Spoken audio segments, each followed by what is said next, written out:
جلوہ بار علماء کرام، حاضرین اسلام، السلام علیکم ورحمۃ اللہ تعالی وبرکاتہ۔ الحمد للہ رب العالمین والعاقبۃ للمتقین والصلاة والسلام علی سید الانبیاء والمرسلین وعلى آلہ الطیبین الطاہرین واصحابہ المرضیین ومن تبعهم بإحسان إلى یوم الدین،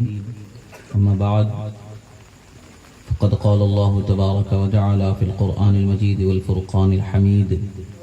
اعوذ باللہ من الشیطان الرجیم، بسم اللہ الرحمن الرحیم۔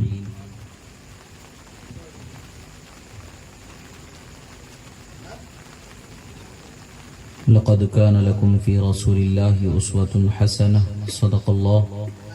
صدق الله مولانا العظيم وصدق رسوله النبي الأمين الكريم، ونحن على ذلك لمن الشاهدين والشاكرين والحمد لله رب العالمين۔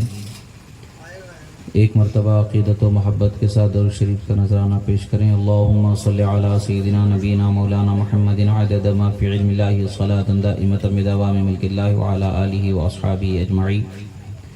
ایک مرتبہ اور نبی اور آل نبی پر درود شریف پڑھیں۔ اللہم صلی علی سیدنا نبینا مولانا محمد عدد ما فی علم اللہ صلاة دائمة بدوام ملک اللہ وعلی آلہ واصحابہ اجمعین۔ اللہ رب العزت کا بے پناہ شکر و احسان کہ اللہ رب العزت نے ہمیں اس کے حبیب کریم صلی اللہ تعالی علیہ وسلم کا سچا چاہنے والا بنایا، اور اس کے حبیب صلی اللہ تعالی علیہ وسلم کے سچے دین اسلام پر مضبوطی سے قائم رہنے والا، احکام شریعت پر پابند رہنے والا ایک سچا سنی صحیح العقیدہ مسلمان اللہ نے بنایا۔ یہ اللہ کا فضل و احسان ہے۔ اللہ تبارک و تعالی جب کسی بندے کو نعمت عطا فرمانا چاہتا ہے تو اس پر انعام و اکرام فرماتا ہے۔ حضرات اولیاء کاملین ارشاد فرماتے ہیں: اذا توجہ القلب الی اللہ، جب کسی بندے کا قلب اللہ کی طرف توجہ کرتا ہے، یعنی اللہ کی رضا کی طلب اور اس کی بخشش کی طلب، عنایات و اکرامات و انعامات کی طلب کرتا ہے، تو دو حالتیں اس کے ساتھ ہوتی ہیں۔ ایک، اس دل کے مددگار فوج اسے دے دیتا ہے، اور ایک اور فوج جو ہوتی ہے اس کے اندر نفس کی شہوت اور دوسرے معاملات، یہ دو لشکروں میں جنگ شروع ہو جاتی ہے۔ دو لشکر ہیں انسان کے دل میں، ایک دل کے بھلائی پر مدد کرنے والے لشکر، اور ایک وہ جو انسان کو برائی کی طرف لے جانے والے۔ نفس اور دل کی جنگ شروع ہو جاتی ہے۔ اللہ تعالیٰ جب کسی بندے پر انعام کرنا چاہتا ہے تو اس کے لیے، یعنی قلب مومن کے لیے، انوار و تجلیات سے مدد فرماتا ہے۔ جب اس بندے کے قلب پر انوار و تجلیات کا نزول ہونا شروع ہوتا ہے تو جو نفس کی جنگ، دل سے بھلائی سے روکنے اور اس خیال، اس توجہ الی اللہ سے پھیرنے کی کوشش، جو نفس کا لشکر ہے، شہوت ہے اور حرام کی چاہت ہے، حرام کی لذت ہے، اسے دیتا ہے۔ اور دل کی جو رہبری یا دل کی جو مدد ہوتی ہے وہ انوار ربانیہ سے جو اس کو حاصل ہوتی ہے، حلال کی طلب، اطاعت رب ذوالجلال، اطاعت محبوب ذوالجلال، اور اللہ اور اس کے رسول کے احکام پر پابند ہونا، حرام سے اپنے آنکھوں کو بچا لینا، اپنے دل کی جو غذا ہے وہ حلال سے پوری کرنے کی اسے توفیق ملتی چلی جاتی ہے۔ ایک وقت وہ آتا ہے کہ دل کے انوار و تجلیات سے جو مددگار اسے اللہ تعالیٰ لشکر عطا فرمایا، وہ انوار و تجلیات کا اثر ایسا ہوتا ہے کہ جو نفس کا لشکر ہے وہ نامراد، وہ مایوس ہو کر کے ہار جاتا ہے اور بندہ اللہ کے قرب خاص میں پہنچ جاتا ہے۔ حضرات القدس جسے کہا جاتا ہے، یعنی وہ مقامات جہاں پر درجہ بدرجہ سیر الی اللہ کی منزلیں طے ہوتی ہیں، درجہ بدرجہ اس بندے کو اس منزلوں سے گزرنا نصیب ہو جاتا ہے۔ اب یہ انوار و تجلیات جو بندے کے قلب پر آتے ہیں تو قلب کو اس لائق بنایا جانا ہوتا ہے۔ قلب کو اس لائق بنانے کے لیے قلب کی تقویت اللہ تبارک و تعالیٰ نے انسان کے لیے جو رکھی ہے، بدن کے وہ ایک ایسا حصہ ہے کہ جس سے اسے تقویت یعنی خون وغیرہ جو غذا کے ذریعے اسے تقویت پہنچائی جاتی۔ آدمی اگر غذا کا اہتمام نہ کرے، وہ کچھ کھانا پینا چھوڑ دے تو اس کا دل کمزور ہو جاتا ہے، ایک وقت وہ آتا ہے کہ وہ دھڑکنا ہی چھوڑ دیتا ہے۔ غذا سے دل کو قوی کیا جاتا ہے۔ حضرت شیخ بہاؤالدین زکریا ملتانی علیہ الرحمت و رضوان ارشاد فرماتے ہیں، گناہ کرنے کے لیے، اللہ کی نافرمانی کرنے کے لیے، حرام کاری میں ملوث ہونے کے لیے کسی شخص کا ولد الحرام ہونا ہی ضروری نہیں ہے۔ حرام کی اولاد ہوگا تبھی وہ حرام کام میں گھرے گا، ایسا ضروری نہیں ہے، بلکہ کبھی کبھی حرام غذا اپنے پیٹ میں پہنچ جانے سے اس حرام غذا سے تقویت پا کر کے آگے آپ کی نسلیں جو جاری ہوتی ہیں وہ نسلیں حرام کاری میں گرتی چلی جاتی ہیں۔ اس لیے حضرت بہاؤالدین زکریا ملتانی رحمت اللہ تعالی علیہ فرماتے ہیں، اپنے آپ کو اور اپنے بیوی بچوں کو حلال غذا کھلانے کا اہتمام کرو۔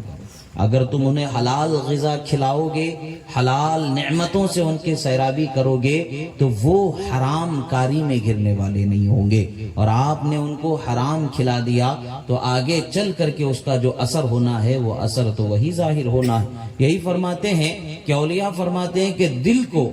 بدن سے طاقت ملتی ہے اور بدن کو غذا سے طاقت ملتی ہے۔ غذا حلال کی اگر بدن کو دی جائے تو اس بدن کی جو طاقت ہوتی ہے وہ پاکیزہ نکھر کے دل کو طاقت دیتی ہے، اور پھر وہ دل اس لائق ہو جاتا ہے کہ اللہ کے انوار و تجلیات کو اپنے اندر سما سکے، اللہ کی محبت میں، محبت رسول میں اپنے آپ کو مضبوط بنا سکے، اس کے ممد و معاون مددگار جو انوار و تجلیات و ہدایات و توفیقات جو اللہ تعالیٰ اسے عطا فرماتا ہے، اس کا سہارا لے کے قدم قدم قرب الہی کی منزلیں وہ طے کرتا چلا جاتا ہے۔ اور آج ہمارا حال ہی الگ ہے، آج ہمارے گھروں میں ہم برکتوں کے طلبگار بنے زندگی گزار رہے ہیں۔ ایک چیز میں آپ حضرات کو بڑے افسوس کے ساتھ عرض کرنا چاہوں گا کہ کوئی بہت ہی کم وہ لوگ ملتے ہیں جن کو دیکھ کر کے ہمیں سکون ہوتا ہے کہ بھئی یہ طالب حق ہو کر کے ہمارے پاس آیا، مگر 99% افسوس کی بات ہے۔ اس لیے کہہ رہا ہوں کہ آپ غلط ہیں، میں صحیح ہوں، معاذ اللہ ایسا نہیں، مجھ میں بھی ہزاروں غلطیاں ہو سکتی ہیں، میں خود سے بہتر آپ حضرات کو تصور کرتا ہوں حضرت خواجہ نظام الدین اولیاء محبوب الہی رضی اللہ تعالیٰ عنہ کے قول مبارک کے روشنی میں آپ فرماتے ہیں، کسی شخص کو اپنے سے بہتر ہی سمجھو، خود کو اس سے بہتر نہ سمجھو، جو کوئی بھی ہو، اگرچہ وہ گنہگار ہو، اگرچہ تم متقی و پرہیزگار ہو سکتا ہے کہ یہ تمہاری آخری نیکی ہو سکتا ہے کہ وہ اس کا آخری گناہ ہو، اس کے بعد اس کی منزل کیا ہوگی خدا جانے، ہمیں کیا معلوم۔ حضرت بشر حافی بھی تو نکلے، نہ جانے کیسے کیسے اولیاء نکلے، حضرت فضیل ابن عیاض کیسے کیسے نکلے، کسی کسی کی وہ غلطی کہ جن کے غلطیوں کو دیکھ کر کے زمین لرز جائے، مگر ایک وقت وہ آتا ہے کہ ان کے وجود سے زمین کا وجود قائم ہو جائے، وہ مقام پر پہنچ جائے، زمین گھبرا جائے ان کے وجود سے کہ کہیں خدا کا قہر مجھ پر نہ نازل ہو جائے، مگر ایک وقت وہ بھی آتا ہے کہ زمین ان پر نازاں ہوتی ہے، ان کا وجود جب تک سلامت ہے تو خدا کی رحمت ہی رحمت مجھ پر برسنے والی ہے۔ یہ ہستیاں جو گزری، ایک وقت تھا جو گناہ میں گزرا، مگر ایک وقت وہ تھا کہ وہ گناہ ہی ان کا آخری ہو گیا، خدا کا قرب انہیں حاصل ہو گیا۔ یہی وہ طریق ہے جو اہل اللہ ہمیں دیتے ہیں۔ آج ہمارے پاس انانیت، مغرور ہونا اس قدر عام ہو گیا ہے کہ ہم نہ اپنے ماں باپ کو خاطر میں لاتے ہیں، نہ اپنے اعلیٰ اولاد کو خاطر میں لاتے ہیں، نہ اپنے اساتذہ کو ہم خاطر میں لاتے ہیں، نہ ہم اپنے پیر و مرشد کو خاطر میں لاتے ہیں، کسی کو ہم خاطر میں نہیں لاتے، خاطر میں صرف خود ہم اپنے آپ کو رکھتے ہیں۔ اگر استاذ اگر آپ کو نصیحت کر دے، ڈانٹ دے کہ کیا بےہودگی ہے، کیا طریقہ ہے، کیا تم اس غلط راستے پر جا رہے ہو، تو استاذ کی دشمنی دل میں آ جاتی ہے، اور باپ ڈانٹ دے تو باپ کی دشمنی آ جاتی ہے، پیر ڈانٹ دے تو پیر کی نفرت دل میں آ جاتی ہے۔ فیض و رحمت اور برکتوں کو کیسے حاصل کریں گے؟ یہ تو وہ ہے جو نفس کی جو جنگ ہے دل سے انوار و تجلیات کو روکنے والی، یہ ہمارا دوسرا لشکر جو ہمارا دشمن ہے ہمارے وجود میں ہے، وہ لشکر غالب ہوتا نظر آ رہا۔ اس لشکر کو اگر ہرانا ہے تو قلب کو صاف و ستھرا رکھنا ہے، ہر نصیحت کو قبول کرنا ہے، خواہ وہ نصیحت کرنے والا کوئی چھوٹا بچہ ہی کیوں نہ ہو۔ میں نے ہمارے بزرگوں کو دیکھا ہے، اگر کوئی بچہ انہیں نصیحت کر دیتا، یعنی نصیحت کیا کہیں گے خیال دلا دیتا، کبھی غفلت سے ایسا ہوتا کہ میں نے اپنے والد ماجد کو دیکھا ایک مرتبہ کہ آپ کسی مسئلے پر گفتگو کرتے ہوئے تشریف لے جا رہے ہیں، اتفاق سے اصل میں مسئلہ یہ تھا کہ چپل ٹیڑھے میڑھے ہو گئے تھے، بائیں پیر سے چپل کو وہ سیدھا کر رہے تھے، پہن نہیں رہے تھے بلکہ چپل کو وہ سیدھا کر رہے تھے۔ ایک چھوٹا سا بچہ نے دیکھا، اس نے کہا کہ اس نے سمجھا کہ چپل پہن رہے، حالانکہ وہ چپل سیدھا کر رہے تھے، مگر اس بچے نے کہا کہ صاحب بائیں پیر سے آپ پہن رہے ہیں۔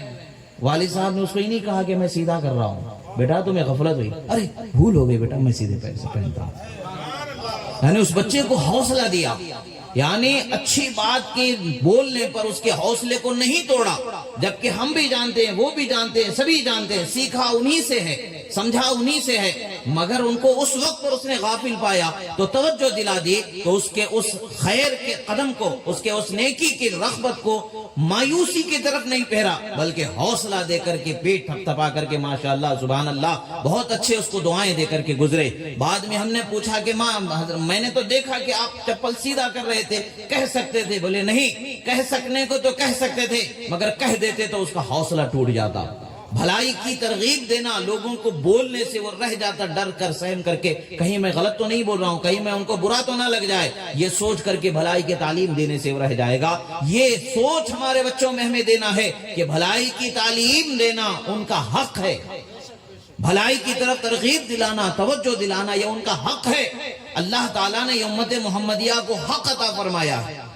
تأمرون بالمعروف، اللہ تبارک و تعالیٰ نے امت محمدیہ کی شان بیان فرمائی، نیکی کی ترغیب دینا، بھلائی کی ترغیب دینا، نیک چیز کی طرف بلانا، اور ان کا کوئی غفلت سے ہو سکتا ہے بحیثیت انسان، کسی انسان سے، بڑے بزرگ سے کوئی معاملے میں، کسی معاملے میں چوک ہو سکتی ہے، بھول ہو سکتی ہے، مگر اس وقت پر توجہ دلا دیا جانا اس بچے کے لیے رحمت کا سبب ہوتا ہے۔ بزرگوں کی دعاؤں سے، ان کے قلب سے خلوص کے ساتھ جو دعا نکلتی ہے، اس کے نیک ہونے کی دلیل بنا دی جاتی۔ اور آج ہمارا ماحول ایک بنتا جا رہا ہے، ہر کوئی قریب ہونا چاہتا ہے، علماء سے مصافحہ کرنا چاہتا ہے، مشائخ سے مصافحہ کرنا چاہتا ہے، دست بوسی کرتا ہے، قدم بوسی کرتا ہے، سب اپنی اپنی محبت و عقیدت کو پیش کرتے ہیں، مگر منشا، مقصود ہمارا اول ترین مطمع نظر جو ہوتا ہے وہ کیا ہوتا ہے؟ ہمارے گھروں میں برکت آ جائے، پریشانیاں ٹل جائیں، پریشانیاں رزق کے ختم ہو جائیں۔ ہمارا مطمع نظر بہت کم ہوتا ہے کہ خدا ہم سے راضی ہو جائے، آخرت میں ہمیں یہ محبت کام آ جائے، ہمیں آخرت کی فکر کی طرف یہ محبت لے جانے والی ہمیں ایسی میٹھی مٹھاس ہمارے دل میں اتر جائے کہ اس کے سوا کوئی فکر یہ ہمارے پاس نہ باقی بچے۔ مگر ہم یہی ہوتے ہیں کہ ہم قریب چاہتے ہیں، دعا بھی کراتے ہیں، یہی دعا کراتے ہیں، ہم میں پریشان، ہماری پریشانیاں دور ہو جائیں، رزق کی پریشانی، فکر کی پریشانی، بیماری کی پریشانی وغیرہ، یہ سب چیزیں ثانوی حیثیت رکھتی ہیں۔ اصل ہے کہ مومن کو اپنی اخروی کامیابی کی طرف نظر رکھنا، آخرت کی کامیابی کی فکر ہونا ہے۔ مرید ہونے کا مقصد یہی ہوتا ہے کہ دنیا سے تعلق کم، آخرت کی فکر زیادہ ہونی چاہیے، آخرت کی رغبت زیادہ ہونی چاہیے، گناہوں سے تعلق ختم، نیکیوں پر انسان کو پابند ہونا چاہیے۔ گناہوں سے تعلق جڑا ہوا ہے۔ آج ہمارا ایک بہت بڑا افسوسناک مرحلہ گزر رہا ہے، ہم برکت کی امید کر رہے ہیں اور فجر کی نماز کو قضا کر رہے ہیں، نماز فجر کو قضا کر کے برکت کی امید لیے دروازہ در بدر پھرنا، ڈھونڈنا، وہ ولی، وہ بزرگ کی بارگاہ میں جانا آنا، یہ نادانی نہیں تو کیا ہے؟ برکت ہمیں فجر کی ادائیگی سے ملنے والی ہے۔ اللہ کے رسول صلی اللہ علیہ وسلم نے فرمایا نوم الصبح یمنع الرزق، صبح کے وقت کا سونا رزق کو روک دیتا ہے۔ اور ہم میں سے کتنے ہیں جو صبح سونے سے بچ رہے ہیں؟ فجر کے بعد کون؟ سرکار کے زندگی مبارکہ میں کیا طریقہ ہوا کرتا تھا؟ نماز فجر کے لیے صحابہ دور دور سے تشریف لا رہے ہیں۔ مسجد نبوی میں رحمت عالم صلی اللہ تعالی علیہ وسلم نماز ادا فرما رہے ہیں۔ نماز کے بعد سرکار اپنے جو بھی اوراد و وظائف جو امت کی تلقین کے لیے ہے، آسانی کے لیے ہے، جس طریقے سے بھی آپ فرما رہے ہیں، اور صحابہ کرام آپ کے سامنے تشریف فرما ہیں۔ کوئی اپنا ہنر دکھا رہا ہے، کوئی اپنا ہنر دکھاتا ہوا، بعض صحابہ تیر اندازی کی مشق کرتے نظر آ رہے ہیں، بعض صحابہ گھوڑ دوڑ کرتے ہوئے نظر آ رہے ہیں، کچھ گھوڑوں کو سداتے نظر آ رہے ہیں، کچھ اپنے بچوں کو تلوار کیسے چلانا سکھا رہے ہیں، کچھ اپنے بچوں کو قرآن سکھا رہے ہیں، کچھ کام کرنے کا سلیقہ سکھایا جا رہا ہے۔ یعنی ہر ایک اپنے اپنے ذمہ داریوں میں بعد نماز فجر لگ جاتے ہیں، مگر آج ہماری صبح ہی ظہر سے پہلے نہیں ہوتی، اور پھر ظہر سے پہلے نہیں ہوتی ہے، صبح ہماری ہوتی ہے، اٹھ کر کے باہر نکلتے ہیں، ماں باپ عمر کے اس پڑھائی پر پہنچ جاتے ہیں جہاں سے نیند ان کی آنکھوں سے غائب ہو چکی ہوتی ہے۔ وہ بچوں کو نصیحت کرتے ہیں بیٹا اتنی دیر مت سویا کرو، کچھ کام دھندا کیا کرو، اتنا سو گے تو کام کیسے ہوگا؟ کاش کہ یہ کہنے سے پہلے فجر میں بچے کو جگا لیتے، بیٹا خدا کو ناراض مت کرو، خدا کے غضب کو دعوت مت دو، نماز ادا کرو، تمہارے گھر میں بھی رحمت ہوگی، ہم کو بھی رحمت ملے گی، تم کو بھی رحمت ملے گی۔ اللہ کے رسول صلی اللہ تعالی علیہ وسلم فرماتے ہیں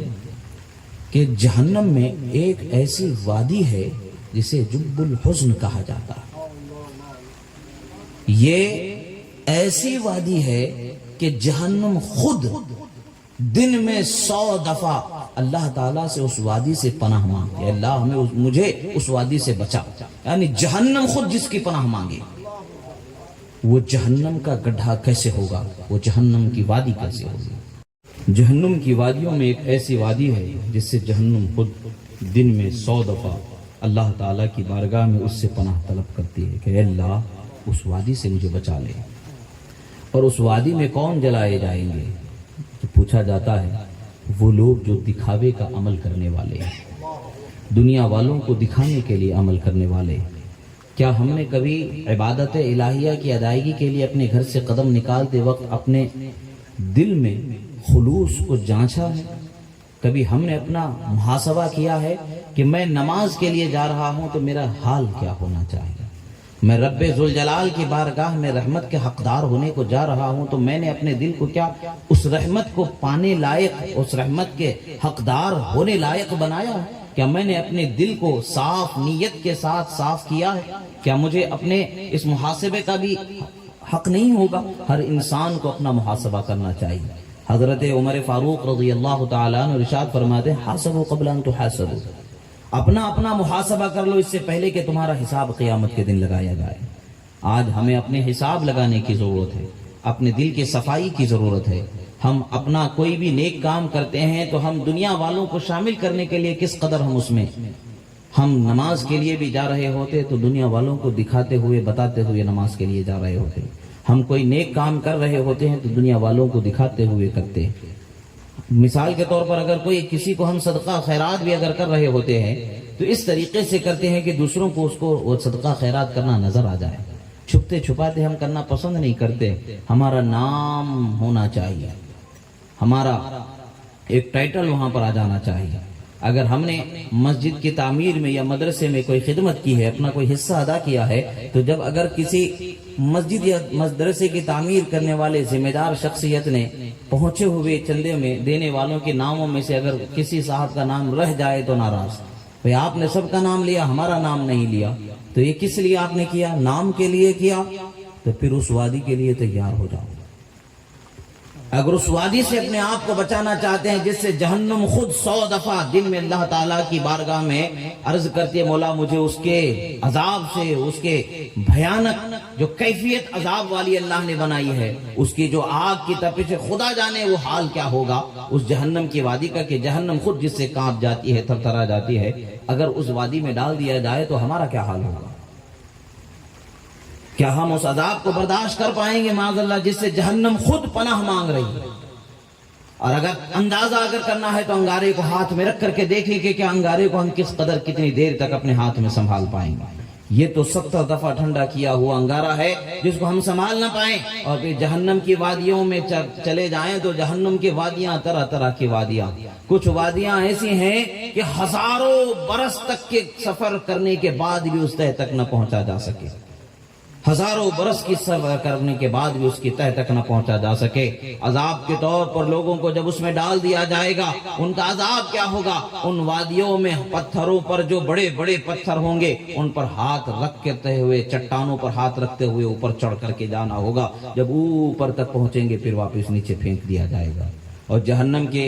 وادیوں کے ان انگاروں سے تپے ہوئے چٹانی کیا حال ہوں گی؟ ہاتھ رکھتے کہ ہاتھ فوراً جل کر کے خاک ہو جائے گا، پھر نکالا جائے گا، پھر ہاتھ سلامت آئے گا، پھر رکھا جائے گا، پھر جلایا جائے گا، پھر رکھا جائے گا، پھر جلایا جائے گا۔ یہی حال ہوگا، ہر مرتبہ جلنے کا مزہ۔ اس درد کو ہم کیوں فراموش کر بیٹھے؟ جنت بے شک اللہ تعالیٰ کی نعمت ہے جو مومنوں کو عطا فرمائے گا، مگر اگر اللہ تعالیٰ ہمارے عمل پر وہ انصاف کرنا چاہے تو ہم تو جہنم کے سزا کی حقدار بن جائیں۔ ہم اگر اپنے آپ کو رحمت الہی کے حقدار بنانا چاہتے ہیں تو یہ ہمارا ذمہ ہے کہ ہمیں اپنے اخلاق و کردار کو پاکیزہ بنائیں۔ اپنی اولاد اگر بے راہ روی کی طرف بڑھ رہی ہے، اپنی اولاد اگر گناہوں کی طرف بڑھ رہی ہے، کبھی نشے کی شکایت ہے تو کبھی بد اخلاقی کی شکایت ہے تو کبھی کسی حرام کام میں ملوث ہو جانے کی شکایت ہے، طرح طرح کی شکایتیں لے کر کے ہر ماں باپ جب بچے ان کے ہاتھ سے نکل جاتے ہیں، کسی پیر صاحب کے پاس، کسی بزرگ کے پاس، کسی مولوی صاحب کے پاس، کسی عالم صاحب کے پاس، کسی استاذ کے پاس دعا کراتے ہوئے نکلتے ہیں، اور یہ امید لے کر کے نکلتے ہیں کہ کوئی کرامت ہو جائے اور میرا بچہ ولی بنا دیا جائے۔ اگر ایسے ہی ہونا ہوتا، کرامت سے سب نیک بن جانے ہوتے، تو پھر یہ عمل کا ہم پر ذمہ کیوں ہوتا؟ رسول اللہ صلی اللہ تعالیٰ علیہ وسلم نے امت کی بخشش کی جو دعا فرمائی ہے، وہ دعا ہی سے ہم سارے ولی بنا دیے جاتے، مگر اللہ تبارک و تعالیٰ نے ہمیں دنیا دار الاسباب عطا فرمایا ہے، اور دار الاسباب میں زندگی گزارنے کے قاعدے قانون اور کچھ ذمہ داریاں، کچھ فرض اللہ تبارک و تعالیٰ نے ہم پر لازم فرمائے ہیں، ہم پر ضروری رکھے ہیں۔ ان دار الاسباب میں زندگی گزارنے کے جو اصول و قواعد اللہ تعالیٰ نے بتائے ہیں، جسے ہم شریعت مطہرہ کہتے ہیں، اس پر پابندی کر کے ہی ہم اللہ کی رحمت کو حاصل کر سکتے ہیں۔ نیک اگر بننا ہے، نیک اگر ہمیں کامیابی، نیکی کی کامیابی اگر ہمیں حاصل کرنا ہے، قاعدہ شریعت پر ہی پابندی کر کر کے ہمیں زندگی کی کامیابی مل سکتی ہے۔ آج ہمیں چھوٹا سا موبائل استعمال کرتے ہیں، اور موبائل کے استعمال کرنے کے لیے ہمیں جو قاعدہ قانون، جو ضابطہ موبائل بنانے والی کمپنی بتاتی ہے، اس سے بال برابر نہ ادھر جاتے ہیں نہ ادھر آتے ہیں، برابر کون سے ایپ کو کیسے طریقے سے استعمال کرنا ہے، فون کی حفاظت کس طریقے سے کرنا ہے،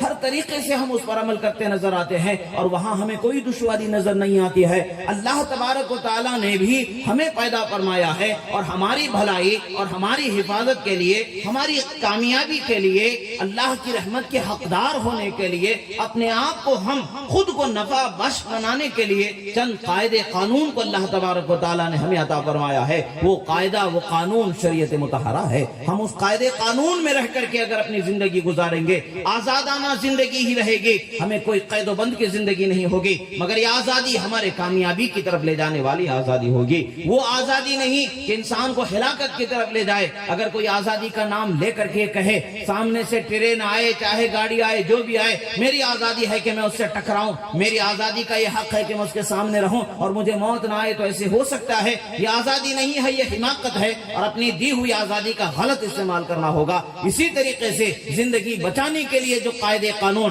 انسانی زندگی کی قدر و قیمت کو بتانے والے قاعدے قانون، ہر حصہ زندگی کا، کوئی حصہ ہمارا ایسا نہیں ہے جس کو شریعت مطہرہ نے بیان نہ فرمایا ہو، کوئی حصہ ایسا نہیں ہے جس کو شریعت مطہرہ نے گزارنے کا سلیقہ نہ بتایا ہو۔ شرط تو یہ ہے کہ ہمیں اس قانون سے اپنے آپ کو جوڑنے کی ضرورت ہے۔ شریعت مطہرہ کے قانون سے جب ہم اپنے آپ کو جوڑ لیں گے، نہ ہمارے گھر میں اولاد بگڑی ہوئی نکلے گی، نہ ہمارے گھر کے ماحول بگڑے ہوئے بنیں گے، نہ ہمارے گھر کے اندر بے راہ روی ہونے لگے گی۔ ہم خود زندگی گزار رہے ہیں ایسی زندگی کہ جس کا کوئی بیان ہی نہیں کر سکتے۔ حضرت امام شافعی رضی اللہ تعالیٰ عنہ فرماتے ہیں، یہ ان کے زمانے کے لوگوں کے احوال آپ بیان فرما رہے ہیں، تو آج کے زمانے کا کیا حال ہوگا؟ آپ فرماتے ہیں لوگوں کو مہذب بنا دینا جانوروں کو مہذب بنانے سے زیادہ مشکل ہے۔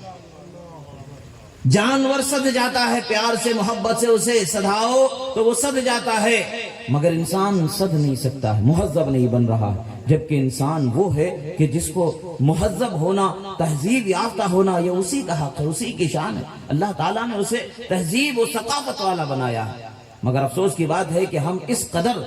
بگڑتے چلے جا رہے ہیں، اس قدر بے راہ روی کا شکار ہوتے چلے جا رہے ہیں کہ آج ہمارے پاس کوئی اخلاق، کوئی کردار باقی نہیں بچے، برائیوں کے سوا ہمارے اندر کوئی نہیں باقی بچا۔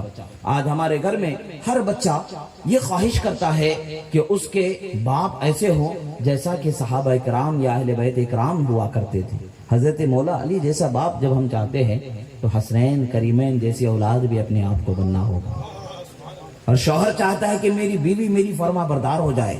بڑے قصے سنائیں گے جا کر کے خاتون جنت کی فرما برداری کی، اور دیگر امہات المومنین کے اور صحابیات رسول صلی اللہ تعالی علیہ وسلم رضی اللہ عنہم کے واقعات سنائیں گے، ان کو بتائیں گے یہ دیکھو جب ہم اپنی بیوی کو خاتون جنت کے اخلاق کے اور کردار کا مکمل نمونہ چاہتے ہیں تو یہ ہمارا ذمہ ہے کہ ہم بھی حضرت مولا علی کے اخلاق و کردار کا مکمل نمونہ ہو جائے۔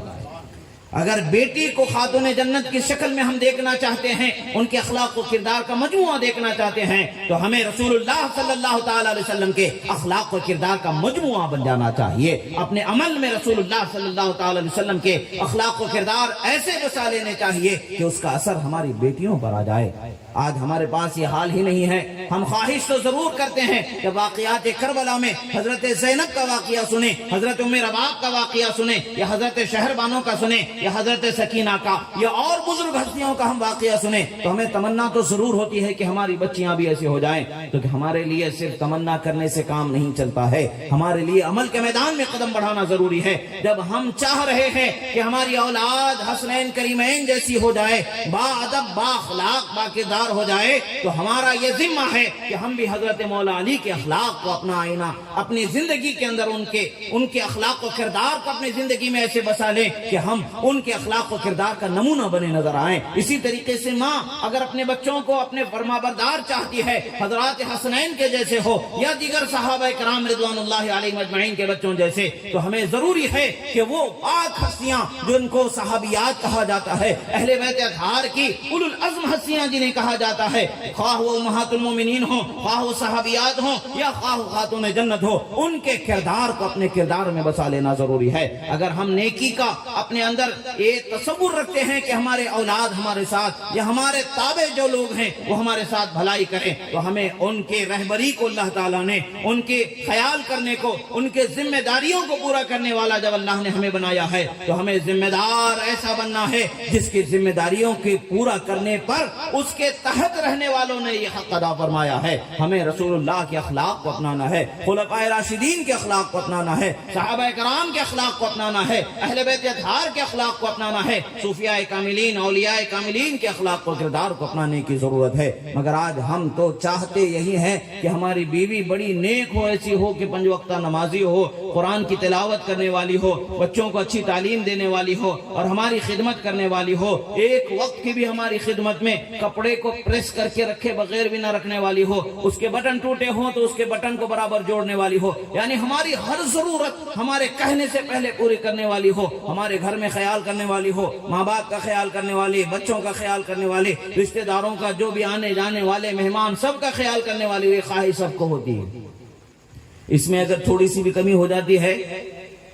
تو اس کے حقوق اسے یاد دلائے جاتے ہیں، یہ تیرا حق تھا تو نے نہیں کیا، یہ تیرا حق تھا تو نے نہیں کیا، یہ تیرا حق تھا تو نے نہیں کیا۔ تو کیا سارے حقوق اسی کے ہیں؟ ہمارے کوئی حق نہیں، ہمارا کوئی حق نہیں۔ اگر خطا ہو جائے، اس سے کچھ بھول چوک ہو جائے تو درگزر کرنا بھی تو یہ ہمارا حق ہے، معاف کرنا بھی تو یہ ہمارا حق ہے، اس کو اس کی سہولت دینا بھی تو یہ ہمارا حق ہے، اس کی سہولت کے لیے اس کے اسباب کا انتظام کرنا بھی تو ہمارا حق ہے، اس ذمہ داری کو پورا کرنا بھی تو ہمارا حق ہے۔ ہم نے اپنے حقوق کو بھلا کر کے وہ لوگ جن سے ہمارے حقوق متعلق ہیں ان کے حقوق کو یاد رکھنا سیکھ لیا۔ یہی وجہ ہے کہ آج معاشرے میں ہم پریشانی، رسوائی، نامرادی کی طرف بڑھتے چلے جا رہے ہیں، گھر کے حالات بگڑتے چلے جا رہے ہیں۔ یہ سب کیوں ہو رہا ہے؟ ہم نے خود کو حقدار سمجھ لیا ہے، دوسروں کو حقدار سمجھنا ہی چھوڑ دیا۔ ہر اچھے برتاؤ کا حق ہمارے ساتھ کیے جانے کا یہ صرف ہمارا ہی ہے، ہمارا کسی کے ساتھ اچھے برتاؤ کرنے کا حق ہی نہیں ہے، یہ ہمارا تصور ذہن میں جمع دیا گیا، ہم نے بسا لیا ہے اس کو۔ یہ وہ جو نفس کے لشکر سے پیدا ہونے والے شہوت، نفسانیت اور گناہوں کی لذت کی دین ہے جو ہمارے اندر بستی چلی جا رہی ہے۔ اگر انوار و تجلیات بس جاتے، اگر انوار و تجلیات سما جاتے تو پھر حضرت امام احمد کبیر رفاعی رضی اللہ تعالیٰ عنہ کا ایک واقعہ یاد آ رہا ہے کہ آپ کے ایک مرید نے آپ کو ایک مرتبہ دیکھا کہ آپ کے زوجہ آپ کے گھر سے نکلتے وقت پر جو روٹیوں کی نکالنے کی تندور سے لوہے کی جو لمبی سی راڈ ہوتی ہے اس کو پیٹھ پر مارتی ہوئی آپ کو باہر ڈھکیل رہی تھی۔ امام احمد کبیر رفاعی رضی اللہ تعالیٰ عنہ ایسے ولی کامل ہیں، آج بھی ان کا نام لینے والا بڑے بڑے راڈ کو ادھر سے ادھر گھسا دیتا ہے، زندگی اس کو کچھ نہیں ہوتا، نام یہ سہارا ہے۔ اتنے 100 سال بعد بھی ان کا نام لینے والا موت سے ایسے لڑکے نکل جاتا ہے کہ موت خود حیران ہو جاتی ہے۔ وہ مقام اسے ان کو حاصل ہے تو وہ ان کی بیوی پیٹھ پر راڈ سے مارتے ہوئے باہر ڈھکیل رہے۔ وہ مرید کا بڑا عاشق صادق تھا، آ کر کے دیکھا جو مرید سامنے بیٹھے ہوئے تھے سر جھکائے ہوئے، بڑا آگ بگولا ہوا۔ اس نے کہا کیا حال ہو گیا تمہارا، یہ شیخ کے ساتھ ایسا کرے، واقعہ کیا ہوا؟ اس سے قبل ایک شب انہوں نے رات میں خواب دیکھا جس میں حضرت امام احمد کبیر رفاعی رضی اللہ تعالیٰ عنہ کے مقام ولایت، جسے غوثیت اور قطبیت کا مقام کہا جاتا ہے، اس مقام کے کیسے اعلیٰ مسند نشین ان کو بنایا گیا ہے، وہ مقام ان کو خواب میں دکھایا گیا تھا۔ صبح خوش ہو کر کے حاضر ہوئے تاکہ وہ مقام دیکھ لیے جانے کی اپنی سعادت مندی کی خبر مرشد کی خدمت میں عرض کر دیں کہ حضور میں نے یہ دیکھا ہے آپ کے متعلق سے، اللہ نے مجھے اس کے حبیب کے صدقے میں یا آپ کے صدقے میں یہ نعمت سے سرفراز فرمایا کہ آپ کے مقام کو مجھ پر ظاہر فرما دیا۔ یہ تمنا لے کر کے آئے تو دیکھتے ہیں کہ بیوی مار کے باہر بھگا رہی ہیں، اور حضرت امام احمد کبیر باہر خاموشی سے آ جاتے ہیں، کچھ نہیں بولتے۔ جو مریدین خاموش بیٹھے ہوئے یہ آئے، کہتے تم جانتے بھی ہو کہ کون ہے، تم کیسے برداشت کر رہے ہو اس چیز کو؟ وہ کہتے ہم کچھ نہیں کر سکتے، حضرت نے اس کا مہر بہت زیادہ باندھا ہے، اور اتنا مہر ہے کہ ہم مدد بھی نہیں کر سکتے۔ اس زمانے کے 4 لاکھ ایسا کچھ تھا کہ اتنا بڑا مہر حضرت نے رکھا، اب وہ مہر ادا کریں گے تو ہم اس سے پیچھا چھڑا سکتے ہیں، مہر نہیں دیا گیا، کیا کریں گے؟ وہ اپنے گھر جاتا ہے، سارا مال و متاع جمع کرتا ہے، جتنا مہر باندھا گیا تھا وہ سارے مہر کا پیسہ لے کر آتا ہے، حضرت کی جھولی میں ڈال دیتا ہے، کہتا ہے حضرت یہ میری جمع پونجی جو کچھ میں نے رکھا تھا آپ کے بارگاہ میں حاضر ہے، اسے قبول فرما لیں، مہر ادا کر دیں، آپ کے ساتھ برا سلوک کرنے والی عورت کو آپ چھوڑ دیں۔ آج بھی ہوتا ہے، کچھ چھوٹی موٹی شوہر بیوی کے درمیان کچھ چپکلش ہو جاتی ہے تو جتنے خاندان کے بڑے بوڑھے سب ہوتے ارے وہ بہت بے ادب و غصہ، چھوڑ دے فوراً، اس کو بھیجا دے، اس کو بیٹھا دے اس کو اپنے میکے میں۔ یہ ہوتا ہے، مگر اہل اللہ کی تعلیم یہ نہیں ہوتی ہے، اللہ والوں کی تعلیم یہ نہیں ہوتی ہے، اللہ والوں کی تعلیم الگ ہوتی ہے۔ حضرت امام احمد کبیر رفاعی نے کہا یہ آپ مجھے میری مرضی سے استعمال کرنے دیتے ہیں تو ٹھیک ہے، نہیں ہے تو آپ لے جائیے، آپ لے جائیے۔ کہتے حضور میں بھی آپ کا، میرا مال بھی آپ کا، میرا تن من ہر حصہ ہر چیز آپ کی، آپ جیسا چاہیں ویسا اس کا استعمال کریں۔ حضرت نے پورے مال کو جتنے فقراء بیٹھے تھے سب پر تقسیم کر دیا، جاؤ۔ اب یہ حیران بولے حضرت وہ ظالم عورت سے میں آپ کو چھڑانا چاہتا تھا، آپ تو بجائے اس کا مہر ادا کر کے اس کے چھوڑنے کے سارا مال تو تقسیم کر دیا۔ حضرت فرماتے ہیں کہ میاں اگر میں اس کے اس سلوک پر صبر نہ کرتا تو وہ مقام جو کل آپ دیکھ کر کے آ رہے ہو وہ مقام مجھے تھوڑی ملتا، وہ مقام مجھے عطا فرمایا گیا ہے، تو ایسے آزمائشوں سے گزرنے کے نعمت ہی پر اللہ تعالیٰ نے عطا فرمایا، اس کے بدلے ہی نے عطا فرمایا۔ اگر کوئی آزمائش ازدواجی زندگی میں آ جاتی ہے تو پریشان ہونے کی ضرورت نہیں ہے، اللہ تعالیٰ آپ کے ساتھ انعام کا ارادہ فرماتا ہے، اکرام کا ارادہ فرماتا ہے۔ اس آزمائش پر صبر کر کے اچھے اخلاق کا مظاہرہ کر کے گزر جائیں گے تو اللہ تعالیٰ آپ کو اس بلندی پر پہنچا دے گا جس کا آپ تصور بھی نہیں کر سکتے۔ یہ ہمارے معاشرے کی ضرورت ہے جس کی طرف ہمیں توجہ کرنے کی ضرورت ہے۔ اس کا یہ مطلب نہیں کہ ہماری بہنیں اپنے شوہروں کو ڈنڈوں سے راڈوں سے پیٹنا شروع کر دے، یہ ان کا فرض ہے کہ اطاعت گزار فرما بردار بن کر کے رہیں۔ یہ وہ ساری چیزیں ہیں جس کی ہمیں آج ضرورت ہے معاشرے کے اندر۔ ایک بات یاد رکھیں، حضرت محبوب الہی کا فرمان کہ وہ فرماتے ہیں کہ جس کسی کو بھی دیکھو اپنے سے بہتر ہی جانو، اگرچہ وہ گناہگار ہے، اگرچہ تم نیک متقی ہو، تمہارے نیکی کی ہو سکتا ہے کہ وہ آخری گھڑی ہو، اس کے بعد کوئی نیکی نہ کر سکو، موت آ جائے، ہو سکتا ہے کہ اس کی آخری وہ غلطی ہو، اس کے بعد وہ کوئی اور غلطی نہ کرے، نیک بنا دیا جائے، خدا کا مقرب بنا دیا جائے۔ آج اس کی حقارت کرو گے تو کل پچھتانا پڑے گا، آج خود پر مغرور ہوگے تو کل پچھتانا پڑے گا۔ یہ ہماری زندگی گزارنے کے چند سلیقے ہیں۔ بارش ہو رہا ہے، گفتگو کو مزید میں آگے بڑھانا مناسب نہیں سمجھتا ہوں۔ آپ لوگ بھی بڑی مشقت کے ساتھ ان چیزوں کو سن رہے ہیں، کہنے میں، سننے میں، بولنے میں، سمجھنے میں، سمجھانے میں جو بھول چوک غلطی ہوئی، اللہ تعالیٰ سے میں معافی مانگتا ہوں، توبہ کرتا ہوں، اللہ تعالیٰ میرے اس غلطی کو معاف فرمائے۔ اقول قولی ھذا استغفر اللہ لی ولکم ولسائر المؤمنین وما علینا الا البلاغ المبین۔ السلام علیکم ورحمۃ اللہ۔